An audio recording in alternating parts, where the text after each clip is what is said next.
మహిళల కోసం central bank of India ఇప్పుడు మీకు అందిస్తోంది గృహ రుణం. అతి తక్కువ వడ్డీ రేట్లకే ప్రత్యేక సెంటు గృహలక్ష్మి. పూర్తి వివరాలకు వెంటనే సంప్రదించండి 18003030.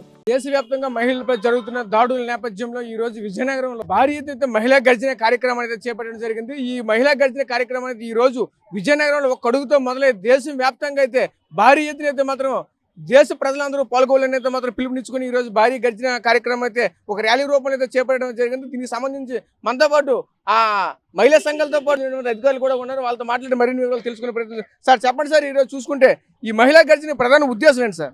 ప్రధాన ఉద్దేశం మహిళలు గర్జించాలనే. తమ సమస్యల పట్ల మహిళలు ఎప్పుడైతే ధైర్యంగా ముందుకొచ్చి మాట్లాడతారో సమస్యకి ఒక పరిష్కారం దొరుకుతుంది. చిన్నపిల్లల కాడి నుంచి వృద్ధుల వరకు సమస్య బయటికి చెప్తే అవమానమనో లేదా ఒక కీచకులు దారంట వెళ్తుంటే ఏడిపించినప్పుడు తల్లిదండ్రులకు చెప్తే వాళ్ళు ఏమంటారు, స్కూల్ మానిపించేస్తారా, కాలేజీ మానిపించేస్తారు. ఇలాంటి భయాందోళనతో ఈరోజు యువత కానీ పిల్లలు కానీ ఉన్నారు. కానీ తల్లిదండ్రులు వాళ్ళకి ఆ భరోసా ఇవ్వాలి. ఏ రోజైతే వాళ్ళ పట్ల వివక్ష కానీ తప్పు కానీ జరుగుతున్నప్పుడు వాళ్ళు గట్టిగా మాట్లాడగలిగితే, వాళ్ళకి తల్లిదండ్రులు సపోర్ట్ చేయగలిగితే, ఇది సమాజంలో ఒక రుగ్మత. ఇది మానసిక రోగాల్లాగే ఇది ఒక రోగం. మరి ఇటువంటి రోగాల్ని మనం అరికట్టాలంటే ఒక పోలీసో చట్టాలో ఒక్కటే పరిష్కారం కాదు. దానికి ప్రతి మహిళలు కూడా ఇంటి నుండి పిల్లలకి ఎడ్యుకేట్ చేయాలి, తిరగబడమని చెప్పాలి. తప్పు జరుగుతుందని గ్రహించినప్పుడు ఏది తప్పు వాళ్ళకి తెలియజేయగలిగితే, తప్పు జరిగినప్పుడు వాళ్ళు గట్టిగా మాట్లాడగలిగితే, తిరగబడగలిగితే వీటికి మొదటి ప్రయత్నంగా కొంత నిలుపుదల జరుగుతుంది. ఇప్పుడు ఎవడో ఒకడు రోజు వెంటబడుతూ ఉంటాడు. ఆడిని మొదటి రోజు నిలదీస్తే రెండో రోజు రాడు. కానీ మన మౌనం, మన భయం, వాడు సంవత్సరాలు వెంట తిరిగానని చెప్పి వాడు ఒక మౌనమే అంగీకారంగా తీసుకునే దౌర్భాగ్య పరిస్థితులు ఇప్పుడు ఉన్నాయి. కానీ ఆడపిల్లలంతా గుర్తించాలి. కాలేజీ చదివే వాళ్ళు కానీ స్కూల్ పిల్లలు కానీ వీటిపై వాళ్ళ నోరు విప్పి గట్టిగా మాట్లాడాలి, తిరగబడాలి. యుద్ధాలు చేయమని చెప్పట్లేదు. ఎప్పుడైతే వారు గట్టిగా మాట్లాడతారో ఆ రోజే మార్పు వస్తుంది. మాట్లాడిన ప్రతి విషయంలోనూ మార్పు సహజంగానే వస్తుంది. సో అది గుర్తించి మహిళలందరూ ఈరోజు మనం నెమ్మదిగా స్టార్ట్ చేసాం. ఇది మొత్తం రాష్ట్రం అంతా వ్యాప్తి చెందాలని కోరుకుంటున్నాం.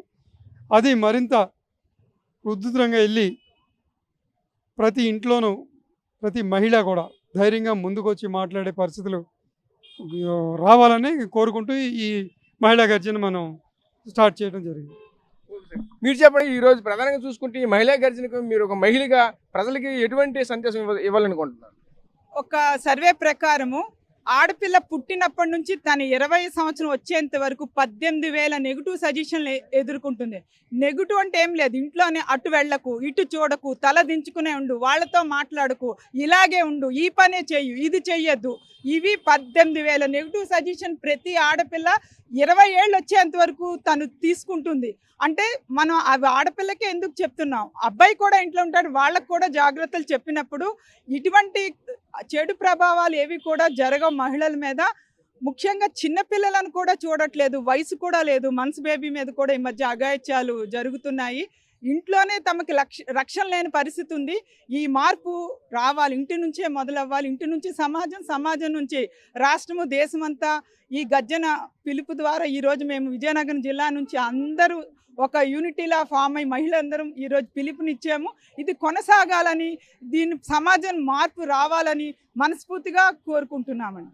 ఒకటే చెప్తున్నారు, ఏదైతే ఒకవైపు చూసుకున్న అధికారులు కావచ్చు, అలాగే ఇక్కడ వచ్చినటువంటి మహిళా సంఘ నేతలు కావచ్చు, వీళ్ళంతా కూడా ఒకటే చెప్తున్నారు, ఏదైతే ఈ రోజు మహిళలపై జరుగుతున్నటువంటి దాడులు అయితే మాత్రం ఒక పోలీస్ అధికారి యంత్రాంగం కానీ లేదంటే ప్రభుత్వ అధికారి యంత్రాంగం కానీ వాళ్ళు కూడా వాళ్ళ ప్రయత్నం వాళ్ళు చేస్తుంటారు. అదే కాకుండా ప్రధానంగా ఈ రోజు ప్రతి ఇంట్లోనూ కూడా ఈ రోజు మహిళా గర్జన మొదలవ్వాలి. ప్రతి ఇంట్లో ఉన్నటువంటి మహిళలోనే ఈ రోజు అక్కడి నుంచి అయితే మాత్రం దీనికి ఒక ప్రారంభ ఉద్దేశాలు అయితే రావాలి. ప్రధానంగా చూసుకుంటే ఈ రోజు విజయనగరం జిల్లాలో ఒక అడుగుతో మొదలు పెట్టాము. దీన్ని అయితే మాత్రం రాష్ట్ర వ్యాప్తంగా, దేశవ్యాప్తంగా మరింత ఎక్కువగా చేసి ప్రతి ఒక రకంలో చూసుకుని ఉద్యమ రూపంలో దేశవ్యాప్తంగా దీన్ని తీసుకొని వెళ్ళి అవేర్నెస్ కల్పించాలనే ధ్యేయంతో ఈరోజు మహిళా గర్జన పెట్టామని చెప్తున్న పరిస్థితి మనకు కనిపిస్తుంది. కెమెరా పర్సన్ నాయుడుతో రాజేష్, RTV విజయనగరం నుంచి. మరిన్ని వీడియోస్ కోసం ఛానల్ ని సబ్స్క్రైబ్ చేయండి, లేటెస్ట్ అప్డేట్స్ కోసం వాట్సాప్ ఛానల్ ని ఫాలో చేయండి అండ్ లింక్ డిస్క్రిప్షన్ లో ఉంది.